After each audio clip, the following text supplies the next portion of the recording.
அனைவருக்கும் வணக்கம். 5ஆம் வகுப்பு 4ஆம் வகுப்பு தமிழில் கடிதம் எழுதும் முறை அப்படின்றத இந்த வாரம் சொல்லி கொடுத்துருக்காங்க. அதில் பார்த்தீங்கன்னா மாணவர்களுக்கு முந்தி உள்ள போஸ்ட் கார்டை பற்றி நான் சொல்ல வரேன். போஸ்ட் கார்டுனா அஞ்சல் அட்டை அப்படின்னு பேர். இந்த அஞ்சல் அட்டை முன்னாடியெல்லாம் இது 15 பைசாவில் இருந்துச்சு. இப்போ பாருங்கள் எவ்வளவு, 50 பைசா. இந்த போட்டிருக்கா.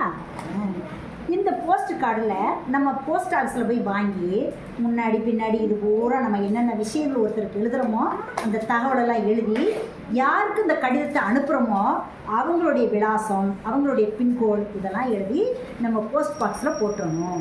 அது யாருக்கு போய் சேரணுமோ அவங்களுக்கு போய் செஞ்சிடும். அதுக்கெல்லாம் முன்னாடி அதே மாதிரி இதுக்கு பேர் இன்லாண்டு கவர், உள்நாட்டு அஞ்சல் உரை அப்படின்னு பேர். இது அப்போ 50 பைசாவாக இருந்துச்சு. இப்போ பார்த்தீங்கன்னா எவ்வளவு, ₹2.50 அந்த கவரில் கொடுத்துருக்காங்க. இந்த அஞ்சல் உரையில் என்ன செய்யணும் அப்படின்னா, நம்ம இந்த பக்கம் பூரா கடிதத்தில் யாருக்கு எழுதுகிறோமோ அவங்களுக்கு அந்த விஷயத்தை அப்புறம் எழுதணும். இந்த பக்கமும் எழுதிக்கணும். இந்த கவரை இந்த மாதிரி மடித்து கடிதம் யார் எழுதுகிறோமோ அவங்களுடைய பேர், அவங்களுடைய ஊர், அவங்களுடைய பின்கோடு இந்த பக்கம் எழுதணும். கடிதம் யாருக்கு போட போகிறோமோ இதில் பெறுநரில் அவங்களுடைய பேர் எல்லா விஷயத்தையும் இதில் எழுதிட்டு பின்கோடு நம்பர்லாம் எழுதி இதையும் போஸ்ட் ஆஃபீஸில் போடணும். இப்போ பார்த்தீங்கன்னா இது கொஞ்சம் கொஞ்சமாக மாறி இந்த மாதிரி கவர் இப்படி வந்துருக்கு. அதே கவர் தான் இந்த மாதிரி கொடுத்துருக்காங்க.